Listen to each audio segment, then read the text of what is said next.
Rádio Novelo.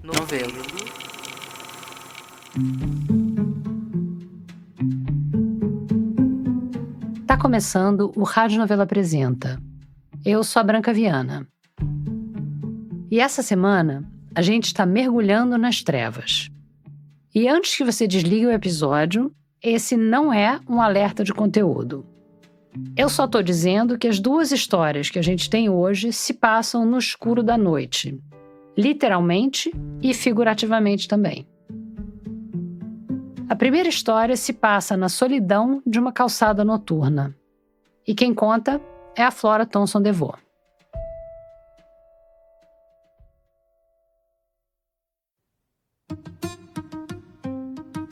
Tudo começou com um convite. Eu estava dentro de uma padaria e lá uma senhora, ela me convida para visitar a igreja dela. Aí outro dia encontrei de novo, ela me convida de novo. Aí eu falei assim, tá, qualquer dia eu vou. Eu falei assim, não, me dá seu endereço, eu vou lá te buscar. Aí ela foi no salão me buscar a primeira vez de carro, né? Fui na igreja a primeira vez.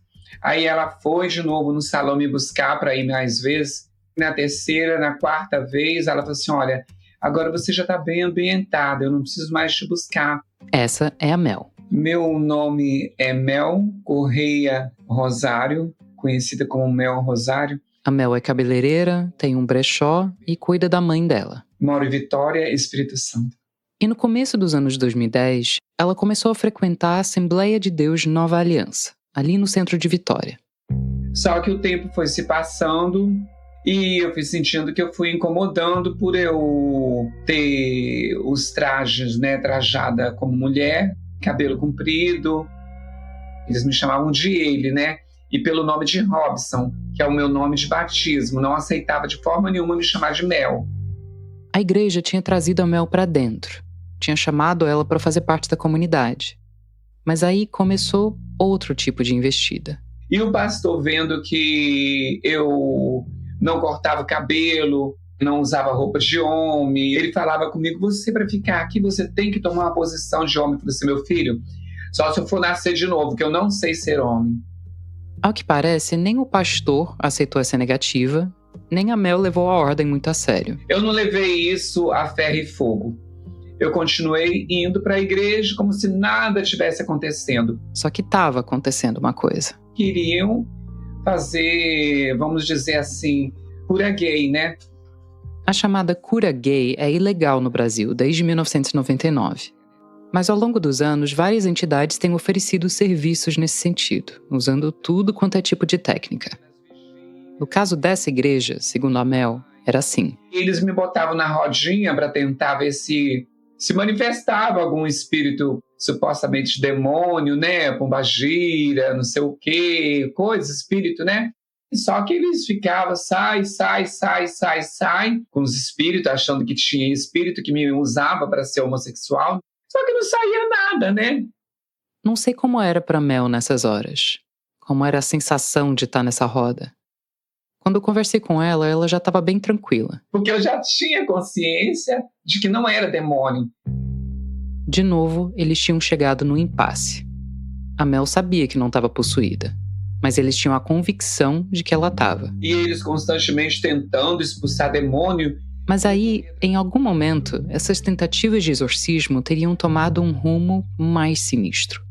E olha que tentativa de exorcismo para acabar com a transexualidade já não é exatamente tranquila, né? Aí começava, Deus vai te matar, capeta! Deus vai te matar, capeta! Dizendo que eu era o capeta. E que Deus iria me matar, tirar minha vida, já que eu não aceitava a transformação, supostamente, né? Deus ia me matar, isso no meio de todo mundo. A Mel não morreu, obviamente. Mas a situação estava ficando insustentável. E aí chegou uma noite em 2015. A igreja alegou que nessa noite ela estava tumultuando, querendo pregar no lugar do pastor. Já a Mel diz que ela recebeu o Espírito Santo. E para eles sempre acharam horror. Eu, sendo travesti, como mulher trans, falar em línguas estranhas, para eles era um horror. Então eles achavam que era demônio. Eu procurei a igreja para ouvir o lado deles e até para pedir gravações desses cultos, mas eles não me responderam.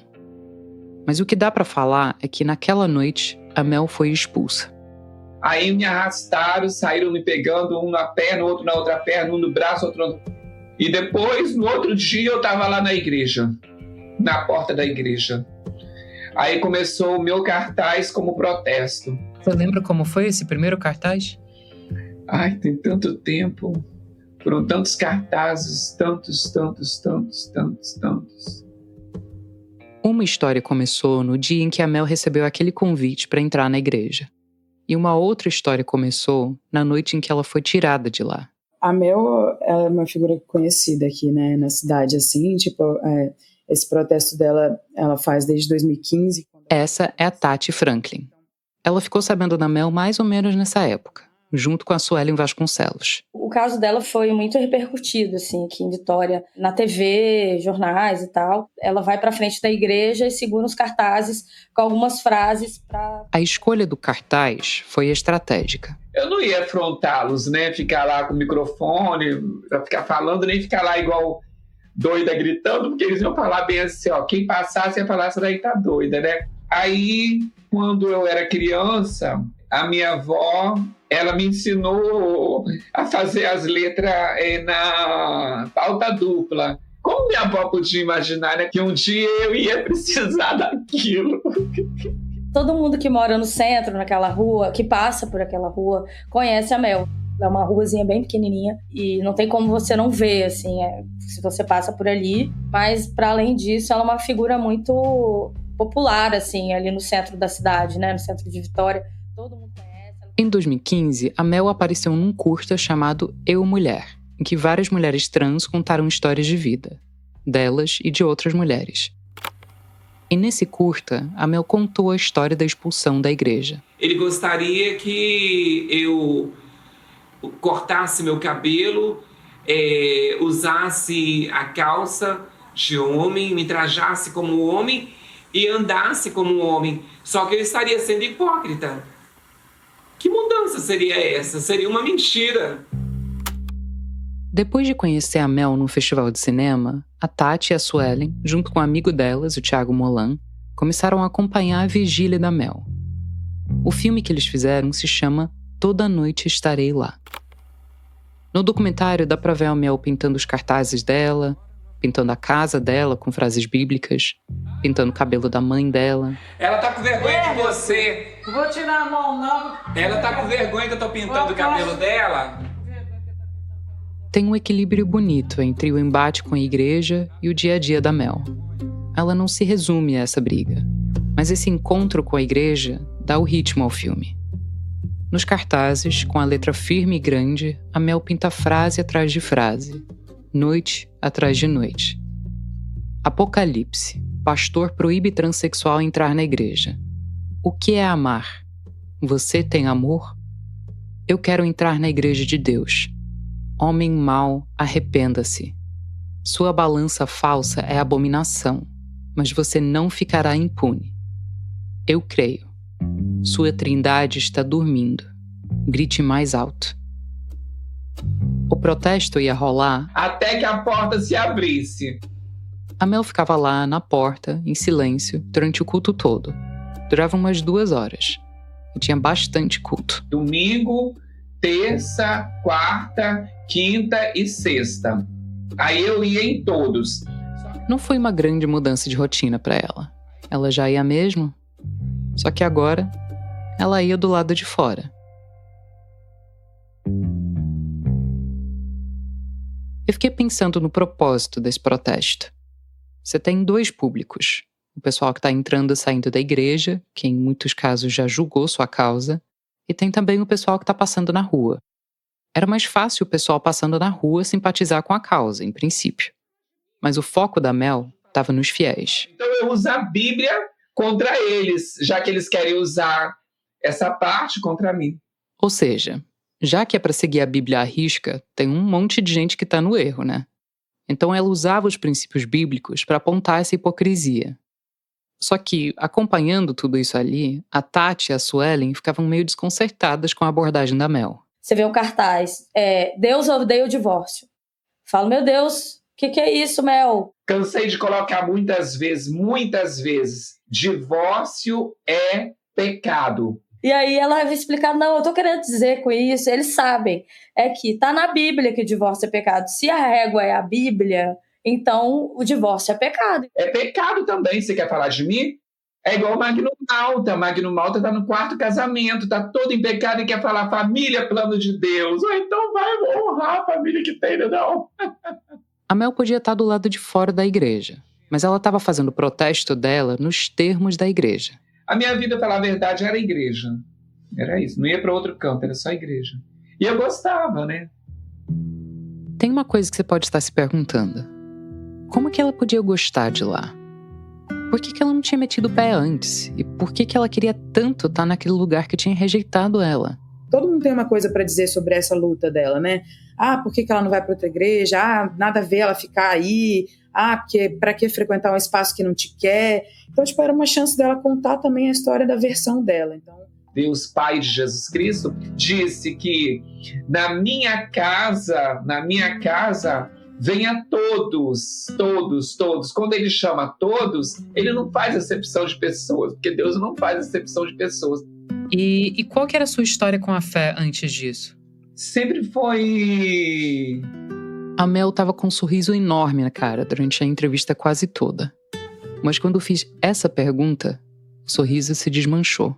Sempre amei muito as coisas de Deus, né? A mãe da Mel é testemunha de Jeová, então ela cresceu dentro da igreja. Eu sempre gostei muito das coisas de Deus. E houve uma época que, por causa de rejeição na igreja evangélica, eu não tinha nem me assumido, porque eu tinha medo. Porque eu sabia que seria bem pior, mas as pessoas percebiam. Eu fiquei muito tempo pedindo a Deus a morte. Quando a mãe da Mel aceitou a identidade dela, isso ajudou bastante. Ela chegou a peregrinar por algumas denominações ao longo da vida. Mas ouvindo ela, é claro que a fé dela é tão imutável quanto a identidade dela. Faz parte da identidade dela, na verdade. E eu falei para ela o seguinte, olha, a primeira coisa que eu vou te perguntar é por que você não troca de igreja? Porque, afinal de contas, a Assembleia de Deus tem pelos 4 cantos da cidade. Esse é o Valdemir Mota. Sou advogado há quase 30 anos. E desde 2016, ele está representando a Mel nessa causa. Porque, além de estar na calçada em frente à igreja, essa briga também está nos tribunais. Está na Constituição Federal. No inciso 8º da Constituição Federal, está escrito, está aqui, vou até ler para você. Ninguém será privado de direitos por motivo de crença religiosa, convicção filosófica ou política. Ainda antes do primeiro filme em que ela apareceu, logo no começo da confusão toda, a Mel começou a acionar todo mundo que ela pudesse pensar. O Conselho de Direitos Humanos da Prefeitura, o Ministério Público e até o Procon, quando a igreja se recusou a deixar ela comprar um livro que eles estavam vendendo. Já a igreja processou ela por danos morais, difamação e depois perturbação ao culto. E a Mel processou de volta, pedindo o direito de assistir aos cultos. Ela abria um e a igreja abria outro, e aí a motivação era... E aí um anulava o outro. Eles alegavam que ela atrapalhava os cultos. Mas aí a gente entra nessa questão, né? O que é perturbar o culto? Porque ela ser quem ela era perturbar o culto, né? Pelo que eu li nos autos do processo, as pessoas diziam que a Mel gritava, que ela gesticulava, que ela gargalhava. E que essas mesmas pessoas também diziam que isso era comum durante os cultos. Mas que a Mel exagerava. Ela só não conseguiu dizer exatamente como. Tem uma frase nos autos que diz assim, que durante o culto as pessoas dão glória a Deus, mas tudo é em ordem e decência. Então, é muito comum as igrejas traduzirem os argumentos religiosos para argumentos civis e jurídicos. Então, de fato, eles não vão falar, não queremos essa pessoa aqui porque ela é uma mulher trans. Essa é a Joana. Eu sou Joana Zilberstein, sou advogada de direitos humanos, tenho uma consultoria para empresas e direitos humanos. Eu chamei a Joana para tentar me ajudar a entender onde um direito começa e outro direito termina nesse caso. E o meu doutorado é sobre Estado laico, liberdade religiosa. A Joana não tinha ouvido falar desse caso da Mel, mas eu dei um resuminho por alto. Primeiro que eles convidaram a Mel para fazer parte da congregação, né? E aí a Joana pegou essa briga entre Mel e a igreja e traduziu para mim em termos constitucionais. Mas aqui a gente está diante de um caso clássico de colisão entre direitos fundamentais. O direito de personalidade da Mel, por outro lado, o direito religioso e de liberdade de expressão religiosa da igreja. Eram justamente esses direitos que estavam em jogo na decisão recente do Supremo Tribunal Federal que criminalizou a homofobia e a transfobia. E com essa decisão, ele equiparou a LGBTfobia ao crime de racismo. Só que, nessa decisão do STF, tem uma ressalva explícita sobre a questão religiosa. Na decisão, o STF diz mais ou menos assim: a instituição religiosa não precisa ser contrária às suas crenças e às suas convicções, mas ela não pode criar um discurso de ódio, discriminação e violência contra nenhuma pessoa, seja pública ou privada. Ou seja, a igreja tem o direito de pregar que a transexualidade é pecado, mas não tem o direito de incitar violência contra uma pessoa trans. Só que, assim como a gente viu no caso da Mel, esse terreno é pantanoso. É complexo. Para Joana, o nó da laicidade é difícil de desemaranhar por alguns motivos. Em primeiro lugar, o Brasil nunca chegou a ter uma separação de fato entre igreja e Estado.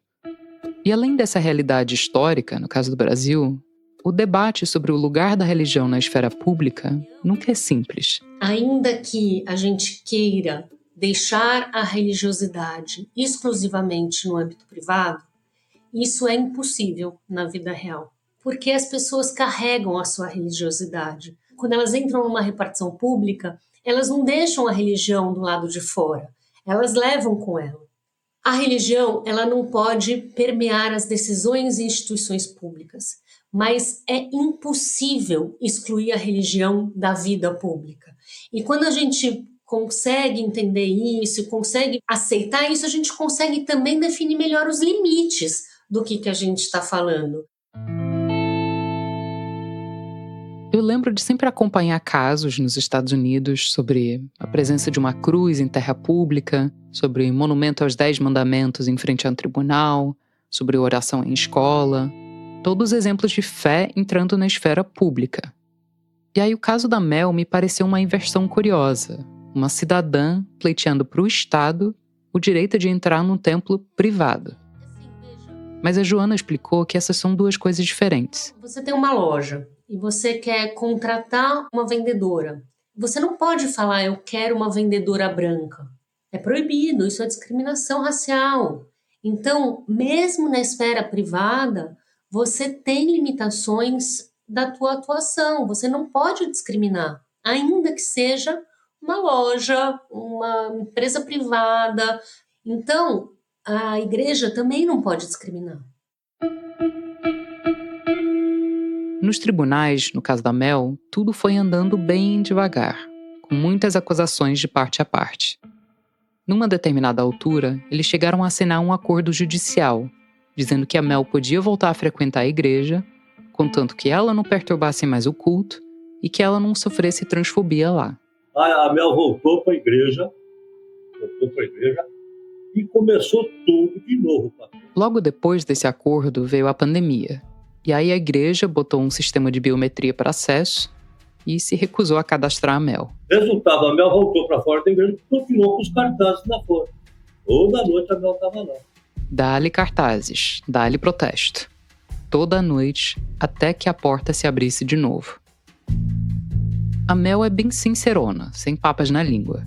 Nos autos do processo, eu li uma frase que ela disse numa audiência, que eu achei reveladora, com a qual eu me identifiquei também.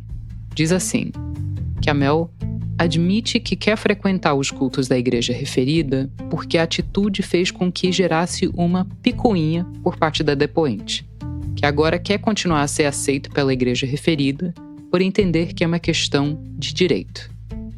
Nada contra picuinhas. Grandes causas foram empreendidas e ganhas ao longo da história por causa de picuinhas. Eles que convidaram a Mel para entrar na igreja. Agora não ia ser ela que ia dar meia volta e desistir. Não é porque aquela igreja lá é melhor. É porque ali é direito do humano direito ao culto, direito a ir e vir, liberdade de se expressar. Que não era sobre entrar nesse lugar, mas que era sobre entrar onde ela quiser e, enfim, ter o direito de frequentar os espaços que ela deveria ter, né, o direito. Lá dentro, estar lá dentro é uma outra questão. Aqui fora eu estou com Deus do mesmo jeito. Então não tem importância. Eu estou assistindo culto em pensamento. Eu não saí da igreja. Hoje eu ainda sinto que eu não saí da igreja. E essa é a verdade. Eles me tiraram. Tem uma cena no filme que a Suelen e a Tati fizeram, o Toda Noite Estarei Lá. A cena é curtinha, mas me marcou quando assisti. A Mel tá lá na rua escura, na calçada, segurando um cartaz. A câmera tá a uma certa distância dela. Daí um carro para na frente dela. E dá pra ouvir a pessoa no carro perguntando: Oi? Você voltou?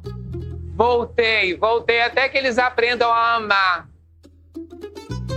Então, até o fim das filmagens estava nesse empate de forças, né? Segue assim. Tá na mesma. Tá na mesma. Mas é isso, o advogado dela, ele quer ir até a última instância, assim, então ele pretende ir pro STF, enfim. Como o caso da Mel é constitucional, isso vai acabar lá no Supremo. E eu vou ir lá em Brasília, eu vou falar lá também, porque eu gosto de uma briga. Enquanto o Supremo não vem, a Mel tá viajando o país, promovendo o filme. Pelas manifestações de performance que ela faz no documentário, ela até ganhou um prêmio de melhor atriz, no festival Olhar de Cinema.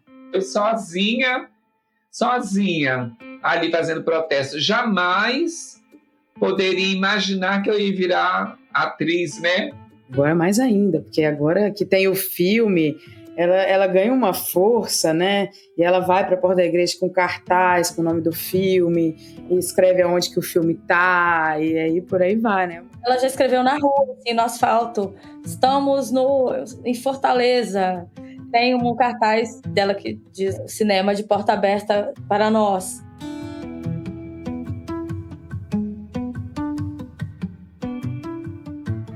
Essa história foi produzida pela Flora Thomson DeVoe, diretora de pesquisa da Novelo. O segundo ato do episódio de hoje se passa inteiro dentro de outro tipo de escuridão, a longa noite de inverno, que é a depressão. Mas não se preocupe que essa história não é só choro e ranger de dentes. Ela também tem melancia, galinha e sorvete. E ela ajuda a lembrar que é nas noites mais escuras que dá para ver melhor as estrelas. Quem conta pra gente é a Vanessa Bárbara. Eu sofro de depressão faz pelo menos uns 20 anos. É uma depressão crônica, unipolar, resistente a tratamentos. Dessas que fazem a gente sair por aí com uma bigorna presa em cada pé. Tem dias ruins e dias piores. Tem dias em que não consigo sair de casa. E em outros não consigo lavar o cabelo. Não sei bem porquê, mas existe alguma coisa particularmente difícil nessa industriosa atividade. Você já parou para pensar no trabalho que dá para lavar o cabelo? Tem que botar a cabeça inteira debaixo do chuveiro. Depois passar shampoo, enxágua. Aí passa condicionador, enxágua de novo. Enrola na toalha, passa creme, passa frio, penteia. E aí você ficou com o cabelo encharcado. Aquela coisa desagradável pingando nas costas. Ainda mais para quem tem um cabelo razoavelmente comprido e é friorenta. É muito cansativo, envolve várias etapas. E no dia seguinte, ele já está oleoso. No romance A Redoma de Vidro, a poeta Sylvia Plath diz, nas palavras da narradora, que a razão pela qual não lavei minhas roupas ou meu cabelo é que me parecia uma bobagem. Me parecia uma bobagem lavar em um dia, se no dia seguinte eu precisaria lavar de novo. Eu ficava cansada só de pensar. Queria fazer tudo de uma vez e acabar logo com isso. A escritora Elizabeth Wurtzel, em Nação Prozac, concordava. Você sabe que desabou completamente na loucura quando a questão do shampoo atingiu níveis filosóficos. Sylvia Plath, todo mundo sabe, sofria de depressão e se suicidou no inverno, durante uma crise forte em que tudo parecia estar dando errado. Ela tinha enfrentado uma separação traumática, com traição e tudo, do também poeta Ted Hughes. Ela estava cuidando sozinha de 2 filhos pequenos, de 1 e 3 anos. Ela não tinha dinheiro. Ela tentava escrever, mas só recebia negativas dos editores. Quando ela se matou, tomou o cuidado de selar a porta do quarto dos filhos, que estavam dormindo, e deixou preparadas 2 mamadeiras de leite e pão com manteiga. Eu penso sempre na Sylvia Plath e no perrengue que ela passou nos últimos meses de vida dela. Em como é difícil cuidar dos outros quando a gente mal consegue cuidar de si mesmo. Em como é difícil escrever e criar nesse estado. E lavar o cabelo e atravessar o inverno. Minha filha nasceu justamente nessa estação do ano. Foi em junho, na noite de São João. Eu já tinha um bom histórico depressivo, 15 anos de experiência. Tomava remédios, fazia terapia, mas nada teria me preparado para a nevasca daquele inverno. É claro que não dava para conter tamanha avalanche. A severa privação de sono, os hormônios em descontrole, o leite, que era escasso, o bebê que não parava de chorar. Eu caí numa depressão pós-parto de proporções mitológicas. E já que estava no campo da mitologia, eu pensei que poderia sobreviver contando histórias. Aqui estamos às 6h20 da manhã. Os zumbis chegaram no hotel. Os zumbis chegaram no hotel. Peço desculpas pelo tom de voz, mas eu estava interagindo com um bebê. Só eu e neném sobrevivemos. Faz cara de sobrevivente do ataque zumbi, filha. Essa sou eu no fim daquele ano, quando eu e o meu parceiro levamos a bebê para passar uns dias em um hotel em Mariporã, aqui pertinho de São Paulo, sob o pretexto de descansar. Foi um sufoco. Ela acordava antes de amanhecer, eu saía com ela para passear enquanto o pai tentava dormir mais um pouco. Geralmente o hotel estava deserto. Numa dessas manhãs, eu resolvi gravar um vídeo para me distrair. Logo após o ataque de zumbis no hotel, o bebê e a mãe do bebê resolvem assaltar uma lancha e saírem por aí fugindo do ataque dos zumbis. Vamos lá, bebê. Você já sabe dirigir, não sabe? Vamos ver o que o bebê tem a dizer disso. Bebê! Ela não tinha ainda 6 meses e olhava para mim com um ar sério. Nós vamos pegar ali o barco e vamos sair correndo. E eu e o bebê. E os zumbis não vão nos pegar. Pensa numa bebê séria me encarando de volta.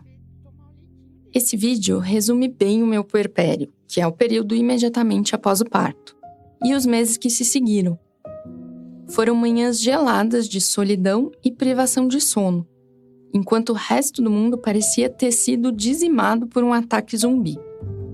Só que no meu dia a dia, em casa, não tinha som de passarinhos ao fundo. Eu empurrava a poltrona de amamentação para a parte menos fria do apartamento, de frente para a parede, e dormia sentada, a cabeça mal apoiada, sonhando que eu deixava a bebê cair no chão. Eu revezava com o meu parceiro, mas nunca era o suficiente. Até hoje, nenhum dos dois tem memórias muito claras desse período, em que a gente vivia alucinando de sono. Numa dessas manhãs, ou tardes, ou noites, eu decidi começar a contar para minha filha histórias aleatórias, só para me sentir menos sozinha e desviar os meus pensamentos tristes. As histórias me ajudavam durante as trocas noturnas de fralda, principalmente quando eu também precisava trocar a roupa de cama encharcada e distrair uma bebê indignada e com frio. As histórias me ajudavam a preencher o silêncio daquela depressão ruminativa, encurralada, angustiante. Ela prestava atenção, primeiro para minha entonação e depois para a narrativa, assim que ela começou a entender o que eu estava dizendo.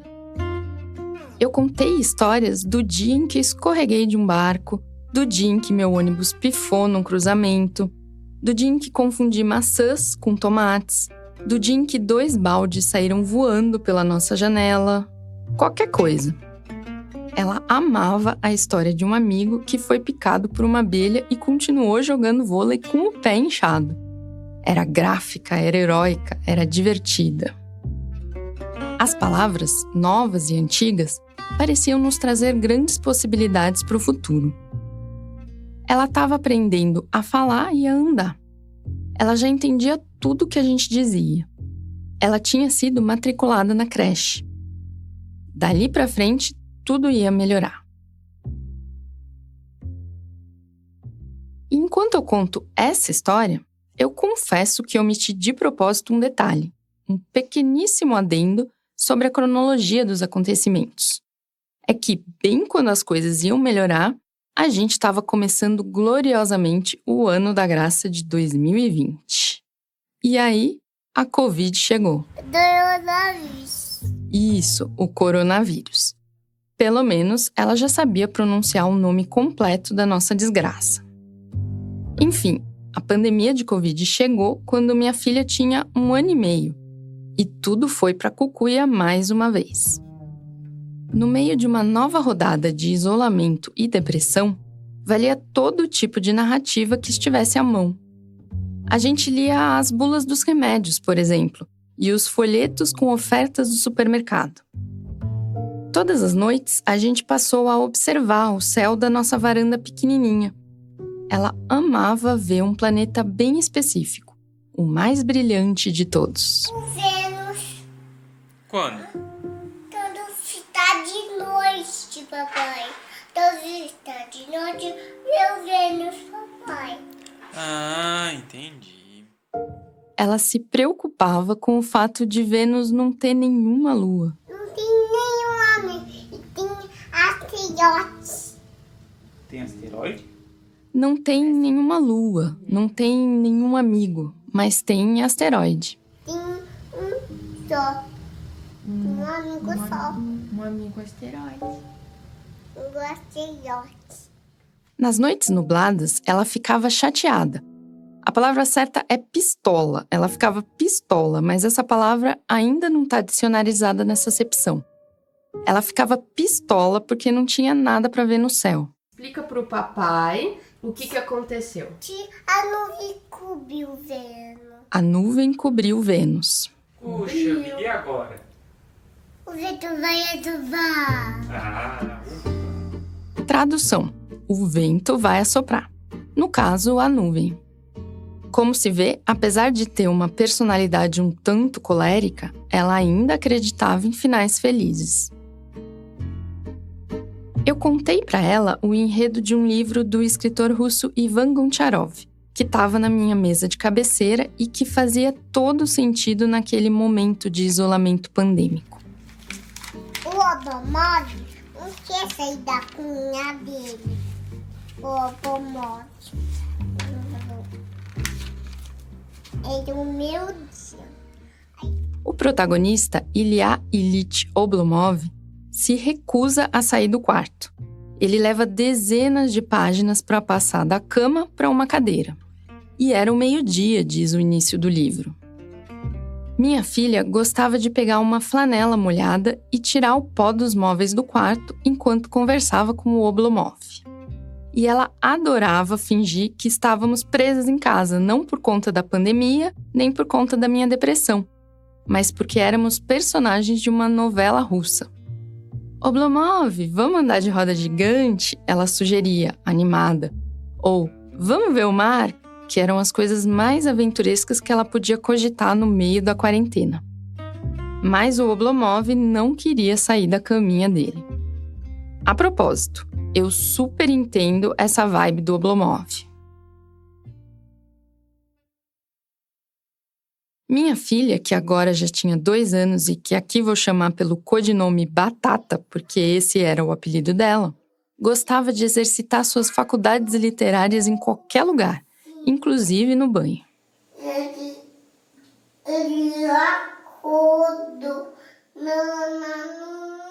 Ela bolava uns enredos melodramáticos envolvendo a jornada fatídica de um boneco pelado, por exemplo, nesse raro áudio que eu consegui gravar. Ele só tá sonhando que ele bateu assim na pontinha do agudinho. Aí ele sonhou. Sonhou é chorou, tá? O boneco peladinho tá chorando. Tá sonhando, Benê. Ele tá sonhando. Obedeci às orientações da diretora e fui consolar o peladinho. Mas não adiantou muito, porque ele acabou tendo um fim trágico. E ele... Opa, eu caí, Blé.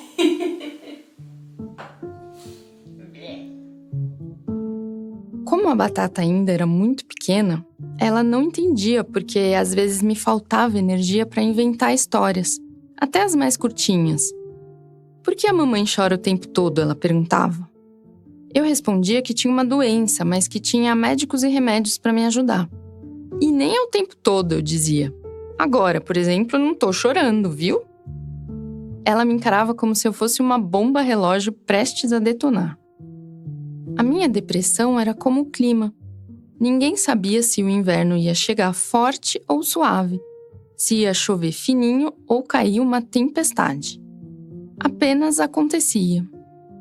Mas dava para se preparar um pouco. Tínhamos 5 guarda-chuvas em casa, incluindo um tão grande que quase precisava de um alvará da prefeitura para circular. Quando o tempo fechava e a previsão era de tormenta, eu dormia bastante, tipo a tarde inteira, até acordar um pouco menos exausta. Lembrei da Clarice Lispector, que disse, numa carta para a irmã, durante um episódio depressivo: "É um esforço que eu faço para viver. Meu impulso de todos os momentos é ir embora." Nos diários do Franz Kafka, ele parecia sempre cansado e só se recuperava dormindo.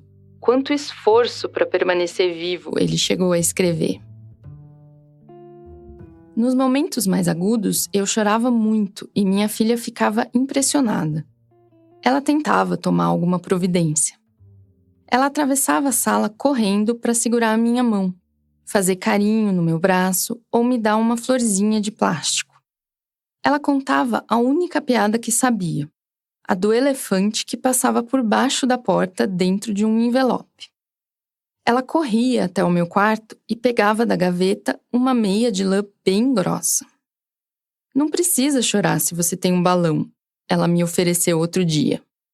Era uma bexiga amarela com o rosto dela desenhado com canetinha. Mais tarde, ela desenvolveu uma espécie de detector psiquiátrico materno, que apitava com uma precisão admirável. Aconteceu pela primeira vez numa noite em que eu estava tentando convencer ela a sair da privada para escovar os dentes. Ela chutou o degrau de apoio dos pés e deu um berro. Já passava das 10 e eu estava mais exausta que o Kafka. Meu olhar perdeu o foco. Minha atenção foi deslizando em direção a algum sulco cerebral habitado por desesperança e morte. A Batata percebeu na hora. Ela mudou o tom de voz e perguntou por que eu tinha ficado triste. Eu mesma estava me perguntando isso. O que eu tinha ido fazer de repente no fundo daquele abismo, que sempre me pareceu fisicamente concreto, chafurdando num pântano com os meus piores traumas. Era um mecanismo quase automático de desamparo, aprendido ao longo das décadas de depressão. Outro detalhe que omiti até agora é que tenho a mesma profissão de Kafka, da Clarice e da Sylvia Plath. Eu sou escritora e também jornalista. Pior, eu sempre trabalhei como freelancer. Poucas semanas depois do parto, eu voltei a escrever os meus artigos mensais sobre cotidiano, política e cultura para o New York Times, já que eu recebia por publicação. Eu só consegui concluir a minha primeira reportagem maior para a revista POE quase um ano depois, porque eu estava escrevendo aproximadamente uma página por mês. Eu nunca tive direito a plano de saúde, a 13º, a licença médica. Durante a pandemia, eu tentei produzir o que dava naquelas circunstâncias. Sempre de madrugada, sempre sofrendo. Eu consegui manter essa produção a um custo bem alto, mas não fazia nada além do necessário e vivia resfriada. E ainda assim, a Batata me exigia muito profissionalmente. Ela pediu o tempo todo para eu contar uma coisa errada, quer dizer, uma coisa fictícia, que fosse bem comprida e difícil de entender. Ou seja, envolvendo muitos personagens e reviravoltas. Às vezes ela me interrompia para dizer: não, outra, uma história sem pessoas. Ela era uma agente literária das mais duronas, que me obrigava a trabalhar nos fins de semana e dava escândalo quando eu não correspondia às expectativas dela. Com o tempo, a Batata também virou editora. E era muito mais difícil de agradar do que o Max, a Alicia e o Tim, meus chefes no New York Times. Ela começou a intervir em tudo, no enredo, no gênero, nos diálogos, nos personagens. Ela exigia determinados adereços e cenários. Agora eu quero uma história triste com o Chico Bento, ela pediu um dia. E ele canta. Entre os membros recorrentes do elenco das histórias dela, incluem-se Greta Thunberg, a ativista ambiental, Ilya Oblomov, o personagem russo paradão, e a turma do Mickey. O autor que se desdobrasse para inventar uma trama com todo mundo junto. As nossas epopeias da vida real também entravam para o cânone e eram recontadas 1 milhão de vezes, para todo mundo que quisesse ouvir. Inclusive viravam episódios de outras narrativas. Um dia, quando a minha filha voltou a frequentar a escola, quase 1 ano depois do início da pandemia, a gente ficou preso numa enchente quando desceu do ônibus. A gente se abrigou na entrada de um prédio e passou um tempão ali, esperando a água baixar. Ela quis mandar uma mensagem em áudio pro avô. Vovô Carlos, a rua virou um rio. Levou as melancia. Levou um pedaço de melancia, né? Beijo. Tchau. Depois disso, nem sei dizer em quantas outras histórias a casa virou um rio, o céu virou um rio, a mamãe virou um rio e, claro, levou as melancia. Eu gosto da precisão factual. Levou um pedaço de melancia, né?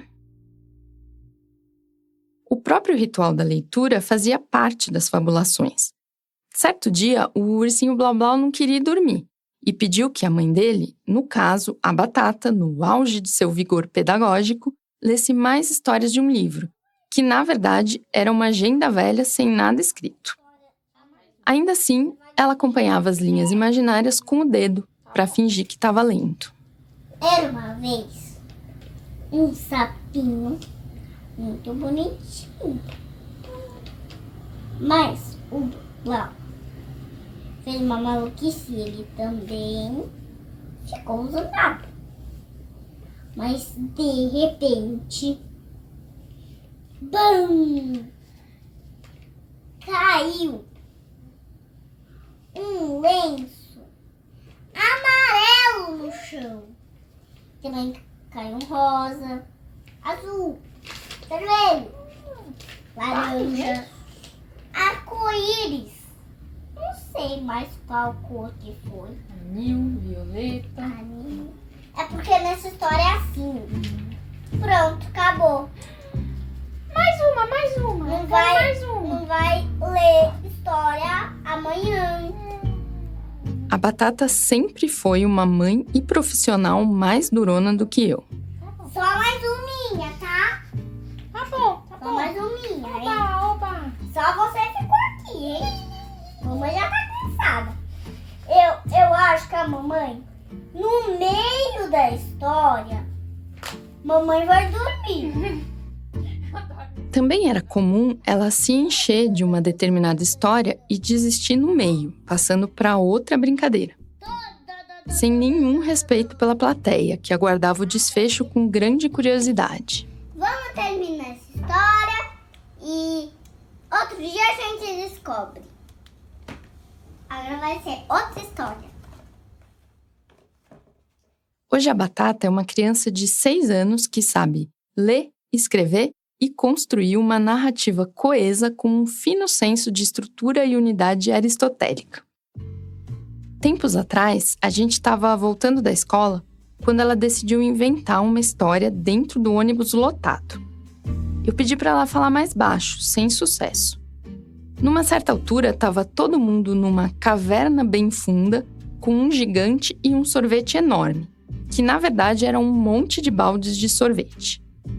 Tinha uma moça do nosso lado que não conseguia parar de rir, principalmente quando veio a reviravolta. Uma galinha apareceu do nada, sem explicação nenhuma. Foi uma comoção. A gente desceu no penúltimo ponto, então a maioria dos passageiros ficou sem saber o final.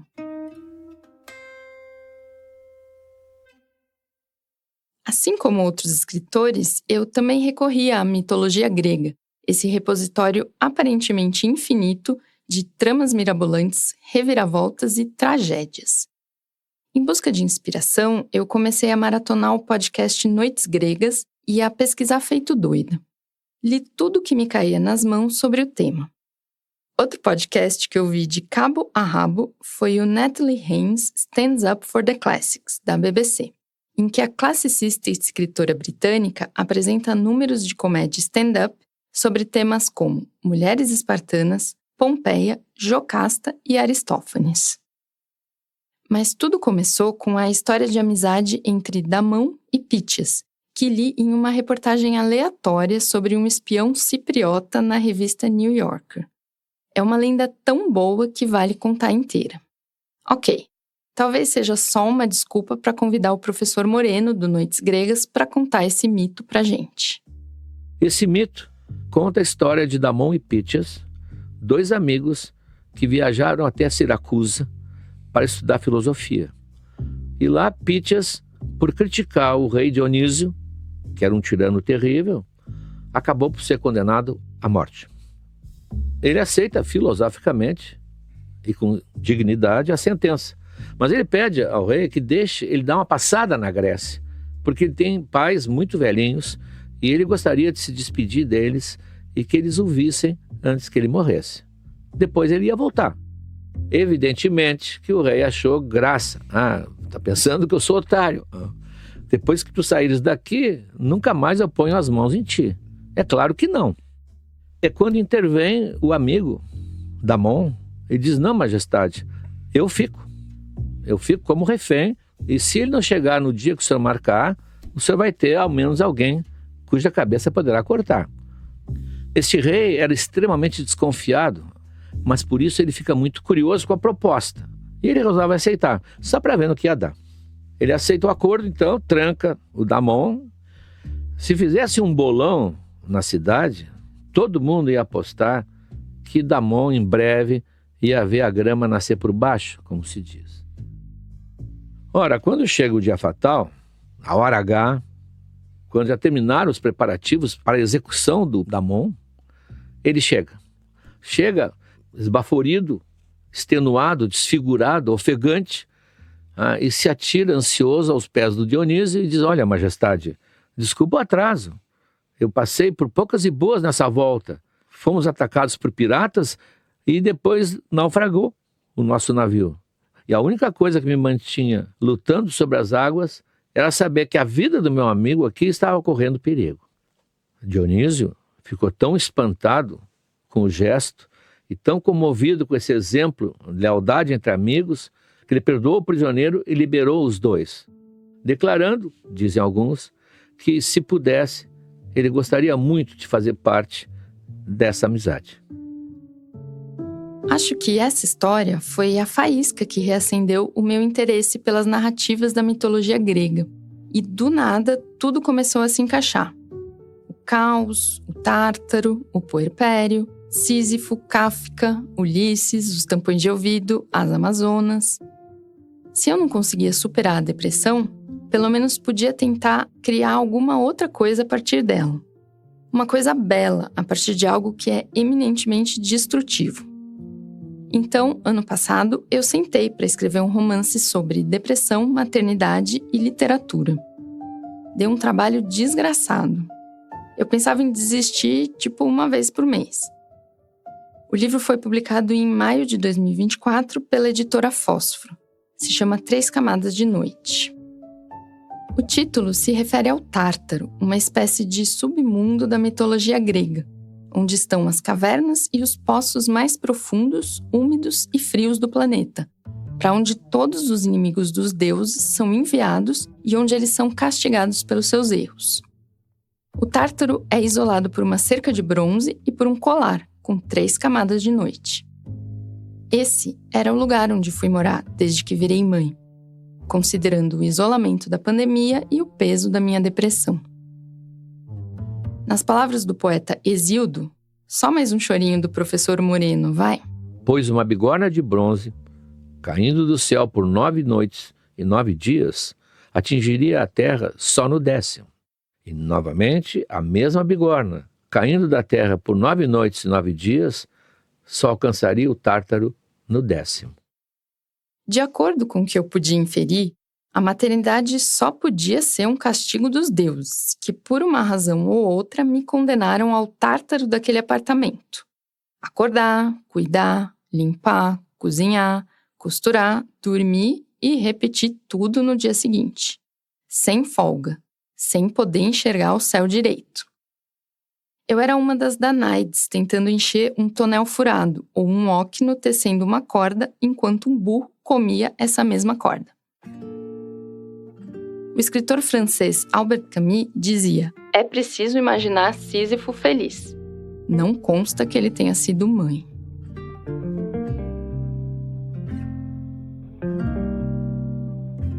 Contar histórias me ajudou a sobreviver nesses últimos anos. Para mim, não é terapêutico, é só o que é possível. Dizendo de outra forma, não é que eu tenha saído saltitando pelo mundo com lepidez e alegria. Pelo contrário, eu mal saí do lugar.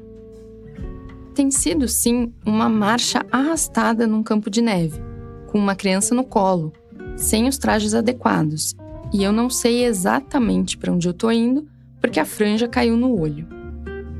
Talvez eu esteja andando em círculos.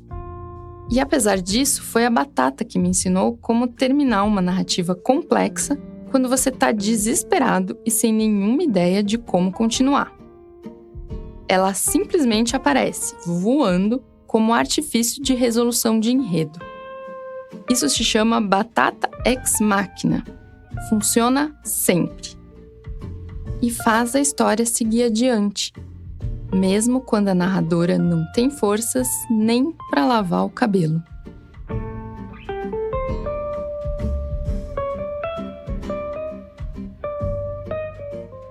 Essa foi a Vanessa Bárbara, colaboradora da Novelo.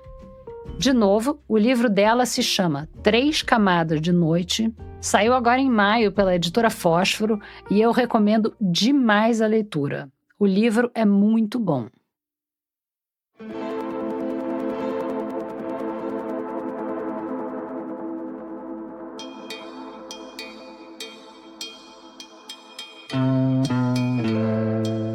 Obrigado por ouvir mais esse episódio do Rádio Novelo Apresenta. Essa semana, no nosso site, dá para ver o primeiro documentário em que a Mel Rosário apareceu e o trailer do Toda Noite Estarei Lá. Também tem o link para o livro da Vanessa Bárbara e para outros textos dela.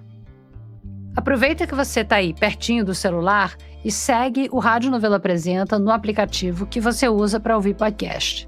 E, se você ainda não faz isso, segue a gente no WhatsApp para receber o link do episódio da semana, dicas culturais da nossa equipe e, de vez em quando, um áudiozinho contando bastidores do programa. No site da Novelo tem um passo a passo para você achar a gente lá no WhatsApp. Se você gosta do nosso trabalho e quer ficar mais perto, você pode se inscrever no canal da Novelo no YouTube, seguir a gente no Spotify, no Apple Podcasts, favoritar na Deezer. E se você quiser falar com a gente, é só marcar @radionovelo no Twitter ou no Instagram, ou então mandar um e-mail para apresenta@radionovelo.com.br. Foi assim que o Matheus Ribeiro sugeriu que a gente contasse a história da Mel Rosário. Muito obrigada, Matheus. O Rádio Novelo Apresenta é um original da Rádio Novelo. Tem episódio novo toda quinta-feira. A direção criativa é da Paula Scarpim e da Flora Thomson-Devô. A produção executiva é da Marcela Casaca e a gerência de produto é da Juliana Jäger.